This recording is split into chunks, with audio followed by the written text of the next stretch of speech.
Familiares de 2 presos por suspeita de participar da execução do delator do PCC, Vinícius Gritzbach, no aeroporto de Guarulhos, acusam policiais de plantarem munições para incriminá-los. Em uma resposta, o Tribunal de Justiça considerou as prisões ilegais e relaxou, inclusive, a prisão em flagrante da dupla. Quem traz as informações é o repórter Misael Mainetti, chegando agora ao Jornal Jovem Pan. Tudo bem, Misael? Boa noite para você, bem-vindo, bom trabalho. Reviravolta no caso, vou explicar tudo para você, Thiago, muito boa noite para você, Kobayashi, para todo mundo que acompanha o Jornal Jovem Pan. Até então, ontem, sexta-feira, haviam sido presos Marcos Soares Brito e Alan Pereira Soares. Marcos, que é sobrinho, e Alan, que é tio. Mas o que aconteceu? Eles tiveram a prisão relaxada, ou seja, saíram, da cadeia, saíram da prisão. Marcos Soares e Alan, eles foram presos, suspeitos de terem algum envolvimento no assassinato, no homicídio de Vinícius Gritzbach, ele que é delator do PCC, que morreu assassinado no aeroporto de Guarulhos. Num primeiro momento, eles teriam ajudado Cauê dos Santos, Cauê Amaral Coelho, que é o olheiro, que é quem viu os atiradores, quem viu o Gritzbach chegando e aí avisou aos atiradores, eles teriam ajudado Cauê a fugir. E o que aconteceu? A família destes 2 homens alegou que as armas, que tudo que foi encontrado não era deles e que a polícia militar teria ali colocado tudo no carro de um deles. Então, os 2 foram presos em flagrante e não havia mandado também de busca e apreensão, portanto, eles foram presos em flagrante por porte ilegal de munição. Aí teve uma audiência de custódia nesse último sábado e a Justiça considerou as prisões ilegais. De acordo com o Tribunal de Justiça de São Paulo, Alan Soares e Marcos Henrique Soares tiveram as prisões em flagrantes relaxadas por ilegalidade, com um pedido neste sentido por um representante do Ministério Público. Só que o caso tem uma reviravolta, porque hoje de madrugada outra pessoa foi presa, no caso agora o irmão do Marcos, que é Matheus Soares Brito, e ele é o principal suspeito agora de ter auxiliado o olheiro Cauê do Amaral Coelho a fugir de São Paulo após a execução de Gritzbach. Em depoimento, Matheus confirmou que conhece Cauê, que é o olheiro, e que foi até a casa dele pegar objetos pessoais, mas que não viajou com ele. A defesa de Marcos alega que ele é aí uma pessoa formada em direito e mesmo tendo uma vida simples e humilde, ele não tem nenhum afeto com armas ou munições e que ele não tem nada a ver com este caso. Portanto, a gente vai acompanhar nessa semana, onde a pasta de segurança pública, especificamente a Polícia Militar, teve vários casos. Eu devolvo para vocês analisarem, Tomara que essa alegação da família de que a Polícia Militar teria, colocado falsas provas dentro do carro, tomara que isso não seja verdade. Tiago? É isso. Bom, Misael, a gente continua acompanhando, você volta na programação da Jovem Pan, vou chamar o Nelson Kobayashi mais uma vez. O Kobayashi, esse caso teve, como o próprio Misael disse, uma reviravolta e, inclusive, há um item flagrante revogado por falta de provas. Ou seja, a polícia está investigando, os investigadores continuam tentando fazer essa apuração, mas é algo difícil porque tem a ver com o crime organizado. Por que há tanta dificuldade em se solucionar isso? Olha, Thiago, especificamente sobre este caso, esta prisão e logo em sequência uma soltura, é importante destacar alguns pontos aí. Se já há uma investigação com o máximo empenho da Secretaria de Segurança Pública, com o Ministério Público, em relação a esse caso, todos os delatores, todos os delatados, todos os que estariam de alguma maneira envolvidos neste crime, sejam os policiais corruptos, sejam integrantes da facção criminosa, o ideal seria que tivéssemos uma prisão preventiva decretada e um cumprimento de mandado de busca. Nesse caso, pelo que foi destacado, foi uma prisão feita pela rota e uma prisão em flagrante de porte de munições, de fuzis, o que não seria permitido. Então, a prisão, a espécie de prisão acontecida aí, que é a prisão em flagrante, destoa um pouco do que se espera das prisões de uma investigação que está com o máximo empenho da Secretaria de Segurança Pública e por isso mesmo é que, aparentemente, houve o fundamento da soltura deles, a falta de provas de que essas munições estariam, de fato, com essas pessoas presas. O que não impede, daqui a pouco, se eles forem, de fato, de fato, envolvidos no caso, que haja um novo pedido de prisão preventiva feita pela autoridade policial ou pelo próprio Ministério Público e haja uma decretação da prisão preventiva e aí sim, com o mandado na mão, a polícia vá e os prenda. Aí essa prisão certamente permaneceria pelo menos por algum período. Pois é, e ainda nesse assunto, e é bom lembrar, em menos de 24 horas, 2 dos homens presos sob suspeita de envolvimento na morte de Vinícius Grischbach, ex-relator do PCC, foram soltos. Nosso entrevistado agora é o procurador de Justiça Criminal do MP aqui de São Paulo, o presidente do Instituto Não Aceito a Corrupção, Roberto Liviano. Tudo bem, doutor? Como sempre, obrigado pela gentileza. Bem-vindo à Jovem Pan nesse sábado. Olá, é um prazer, uma alegria conversar com você e com todos que nos acompanham aqui pela Jovem Pan. Prazer é nosso. Bom, a gente ouviu o nosso comentarista Nelson Kobayashi, que também vai fazer uma pergunta para o senhor na sequência, procurador. Mas eu pergunto para o senhor o seguinte: há uma dificuldade em se tentar esclarecer esse caso porque tem a ver com o envolvimento do crime organizado? A polícia tem qual dificuldade para seguir nessas investigações? E essa soltura é correta porque não há provas? Qual a análise que a gente pode fazer, doutor?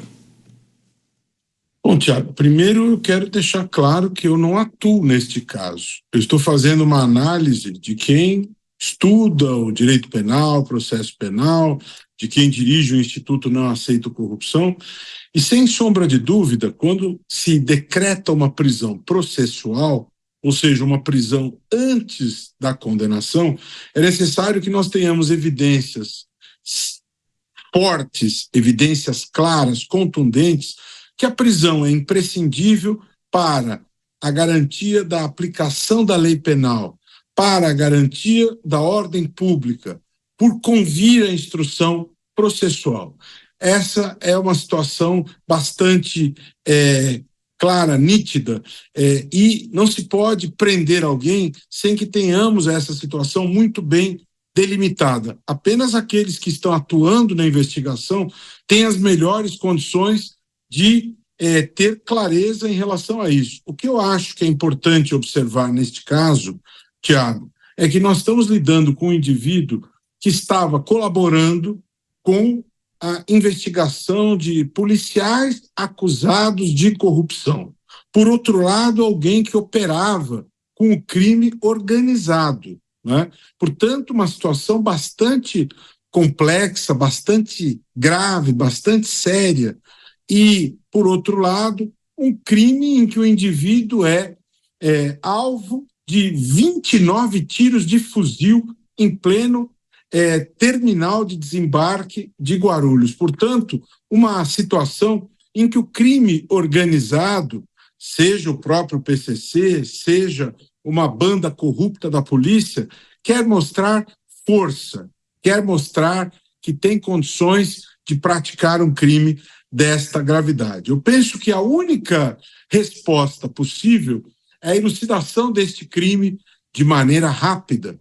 É a prisão das pessoas enquanto essas investigações seguem, me parece extremamente relevante do meu ponto de vista. Por quê? Porque um crime desta gravidade, um crime desta complexidade, me parece bastante plausível defender a hipótese de que estas prisões podem ser, sim, relevantes para garantir a colheita da prova de maneira segura, né? Essas pessoas que são suspeitas deste crime, se ficarem em liberdade, podem colocar em risco o êxito da colheita da prova. Portanto, é uma daquelas hipóteses que, em tese, a prisão processual, a prisão preventiva, a prisão temporária se justifica. Portanto, me parece que o Estado precisa, sim, acelerar estas investigações, tanto a polícia como o Ministério Público, para mostrar uma resposta firme, contundente em relação ao crime organizado, porque este crime, de uma certa maneira, a meu ver, ele evidencia uma certa fragilidade das instituições. Ao longo dos anos, infelizmente, Tiago, as leis, as regras que protegem o patrimônio público foram enfraquecidas. A lei de improbidade foi enfraquecida, nós estamos em vias de votar aí a lei que enfraquece a lei da ficha limpa, através do PLP 192 de 2023. Existem uma série de situações aí que enfraqueceram o instrumental jurídico anticorrupção. E disto se beneficia, infelizmente, o crime organizado. Essa é uma situação ruim, por quê? Porque as instituições se fragilizam, se enfraquecem, não é? Então, este crime, ele, de uma certa maneira, ele deixa este legado, este registro, a fragilidade das instituições, e o crime organizado deixa esta mensagem. As instituições vão se fragilizando, o crime manda essa mensagem não só para o Brasil, como para o mundo, e nós precisamos ir no sentido oposto, fortalecer as instituições, fortalecer o Ministério Público, fortalecer o Judiciário, fortalecer a polícia, para que o crime não prevaleça, inclusive sufocando economicamente. O crime não vai à frente se não tiver estrutura economicamente forte. Procurador, próxima pergunta de Nelson Kobayashi. Doutor Roberto Liviano, um prazer encontrá-lo aqui. A minha pergunta é a sua avaliação sobre esse caso que envolve a facção criminosa, um delator e até alguns poucos policiais corruptos, o que não é uma característica da nossa polícia aqui de São Paulo, de corrupção. A grande maioria a polícia é formada por pessoas sérias, probas, apesar do baixíssimo salário. Essa não é uma característica daqui da polícia de São Paulo. Como é que o senhor avalia agora isso chegando de alguma maneira também em alguns pontos, focos da polícia também? O Kobayashi, muito bem colocado. A nossa polícia é uma instituição corajosa, que presta excelentes serviços à sociedade, tanto a polícia militar como a polícia civil, mas quando nós detectamos estes episódios, esses acontecimentos de crime, de prática corrupta, não há outro caminho, Kobayashi. É necessário investigar, processar e punir com absoluto rigor. É necessário cortar na própria carne. É necessário que tenhamos o funcionamento pleno das instituições, que o Ministério Público esteja plenamente operando, promovendo as responsabilidades, movendo a ação penal, investigando e tirando esta fatia podre, esta maçã podre, para proteger essa instituição tão importante para a segurança pública. Nós não podemos permitir que a instituição sofra este impacto ruim. Essa maçã podre, esta fatia podre, precisa ser retirada, extirpada, e a punição precisa ser promovida, para que não tenhamos a percepção que a impunidade prevalece. A impunidade não pode prevalecer. Nós temos que combater esses maus agentes, eles devem ser punidos, a instituição tem que ser preservada e a impunidade não pode prevalecer. A impunidade prevalecendo, Kobayashi, nós temos como resultado a perda da credibilidade das instituições.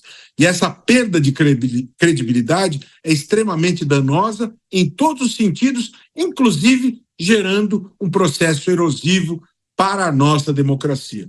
Portanto, nós não podemos permitir que isto aconteça. Responsabilizar os maus policiais, proteger as instituições, reverter essa percepção de impunidade, resgatar a credibilidade das instituições. Procurador, claro que a gente está falando sobre casos de corrupção na polícia, mas nesses últimos dias tivemos inúmeros casos de violência praticados pelos policiais, né? Esses casos que envolvem policiais, da violência praticada por eles, e alguns foram afastados, e o próprio governador fez uma mudança de discurso em relação às câmeras instaladas nas fardas dos policiais. O senhor acha que toda essa avaliação que o senhor faz também vale para isso? Ou seja, a imagem da instituição pode ficar manchada perante a própria sociedade, que espera da polícia ações importantes, mas ao mesmo tempo não pode aceitar que haja esses desvios de conduta? Muito bem colocado, Tiago. É muito ruim, é muito grave, é muito sério isso que aconteceu. E me chamou a atenção o discurso do comandante-geral da polícia, chamando a atitude daquele policial que jogou o rapaz de cima do viaduto de erro. Erro, Tiago, é você estar dirigindo o seu carro e entrar numa rua por engano. Erro é você se enganar e cometer alguma coisa errada. Isso é que é erro, né? Agora, o indivíduo jogar alguém de cima de um viaduto, inclusive o diálogo entre eles foi revelado, ele conversou com aquele moço e disse: você vai pular ou eu te jogo? Né? Isso não pode ser classificado como erro. Aquele outro policial que deu 11 tiros no moço pelas costas porque ele tentou furtar sabão, isso é muito grave. Isso mostra o quê? Isso mostra que a polícia tinha licença para a violência. Uma polícia que tem tido aumento dos índices de letalidade. Isso é muito sério, isso é muito grave, é muito importante que a polícia reveja os seus protocolos. A polícia, ela deve proteger a sociedade. A polícia não pode ter licença para matar, não pode ter licença para dar 11 tiros pelas costas num rapaz que tentou furtar sabão, e ainda o policial disse que agia em legítima defesa. O BO que foi feito lá na delegacia apontava resistência e roubo. Não houve roubo, houve uma tentativa de furto. Tem coisas muito erradas aí. É necessário que a polícia seja treinada para proteger a sociedade, sim, para combater o crime, sim, mas dentro da lei, dentro dos parâmetros da legalidade. Uma polícia que respeita o cidadão, uma polícia que é treinada dentro do respeito à dignidade humana, respeitando e observando as regras do Estado de Direito. E é necessário que essa ordem, dentro da lógica da hierarquia que é inerente ao sistema militar, isso deve vir do alto comando. O comando-geral da PM deve dar essa diretriz. Isso deve vir da Secretaria de Segurança Pública. Não se pode esquecer que o secretário Derrite, antes de ser secretário, estava envolvido em 16 homicídios, excesso de violência. Será que é a pessoa mais recomendável para ser o secretário de Segurança Pública do Estado de São Paulo? Eu tenho minhas dúvidas. Muitas pessoas estão questionando se é a melhor pessoa para dirigir o sistema de segurança pública do Estado de São Paulo. Esses casos, e são alguns, e há muitos outros que estão vindo à tona, levantam pontos de interrogação. A polícia, ela deve ser muito rigorosa no exercício da segurança pública, sim, mas dentro da lei, sem abuso de poder, sem excesso. Câmera corporal é imprescindível. E sem essa questão de liga e desliga não adianta. Câmera corporal ligada o tempo todo para que nós tenhamos transparência, fiscalização. O correto policial não teme a câmera corporal. Ele quer a câmera corporal porque a câmera corporal é garantia de fiscalização, de integridade, de honestidade. A câmera corporal é essencial para que a sociedade possa ter este acompanhamento, essa lisura do que acontece no trabalho do dia da polícia. Outro dia, um estudante de medicina foi morto pela polícia também num fato, numa ocorrência policial. Esses fatos estão se repetindo. A letalidade das ocorrências policiais está aumentando. É necessário que haja um reposicionamento muito rigoroso e que o governador fique atento. Não estamos diante de erro, não. Houve crime. Crime não é erro. Jogar o indivíduo do alto do viaduto não é erro policial. Com todo respeito ao seu comandante, isso não é erro. Fuzilar um indivíduo de maneira implacável, com 11 tiros pelas costas, porque ele furtou sabão, não é erro. É crime, é execução implacável. A polícia está usando de violência exagerada. E esta ordem pode estar vindo do alto comando, isso precisa ser verificado, precisa haver um reposicionamento muito rigoroso em relação a isso. Segurança, sim, sem abuso, sem tolerância à violação a direitos. Procurador, mais uma pergunta, Nelson Kobayashi. Procuradora, quero mudar de assunto, aproveitar a sua participação aqui, já que estamos falando de segurança pública, queria a sua análise sobre a PEC da segurança, que está gerando muito debate. Os governadores dizem que isso vai gerar uma usurpação de competência do Poder Executivo Federal para com aquilo que seria da competência dos governadores dos estados, já que a Secretaria de Segurança, né, a Segurança Pública, é, em regra, dos governadores. Qual a sua avaliação? Olha, Kobayashi, esse tema de fato é polêmico, tá certo? É muito difícil você cravar uma opinião como um dogma em relação a isso. Eu penso que nós não precisamos vir com o porrete da lei para ajustar isso, né? O Ministério da Justiça e Segurança Pública, ele pode cumprir um papel relevante e pode trazer uma reconfiguração destes temas, exercendo liderança, exercendo comando, exercendo coordenação, independentemente da PEC, né? Pode ser que esta recolocação seja positiva, pode ser, mas eu penso que o ideal não é que a coisa venha de cima para baixo. Eu sou favorável ao diálogo, à discussão, à diplomacia. Se se quer reconfigurar o sistema nacional de segurança pública, eu penso que o melhor caminho, Kobayashi, seria que o Ministério dialogasse com as secretarias de segurança, que a presidência dialogasse com os governadores, para que isso fosse construído de maneira dialógica. Eu penso que o processo dialógico é o melhor, né? De outro lado, se deve reconhecer também que a Presidência da República, o Ministério da Segurança Pública, está procurando um caminho, né? Não está deitado eternamente em berço esplêndido, está verificando que esse é um problema grave, nacional, sério, está procurando encontrar um caminho para enfrentar esta questão grave, né? Eu tenho muito respeito e admiração pelo ministro Lewandowski, aliás, foi meu professor na universidade, e eu respeito muito, é uma pessoa séria, está procurando um caminho assim como pelo ex-procurador-geral Mário Sarrubo, que foi procurador-geral de Justiça. Está se procurando um caminho. Agora, eu não diria que se trata de uma proposição, Kobayashi, inconstitucional. Não me parece inconstitucional, né? Mas como outras tantas proposições, ela vai ter aspectos positivos, aspectos negativos. Eu penso que o mais importante, Kobayashi, é que haja diálogo entre o Ministério da Justiça, as secretarias de segurança pública, para que se encontre um caminho construído, né, para que tanto o Ministério da Justiça como os secretários de segurança pública possam ser parceiros na construção de uma solução em que todos possam colaborar. Não se vai chegar a um bom resultado se cada um agir de um lado.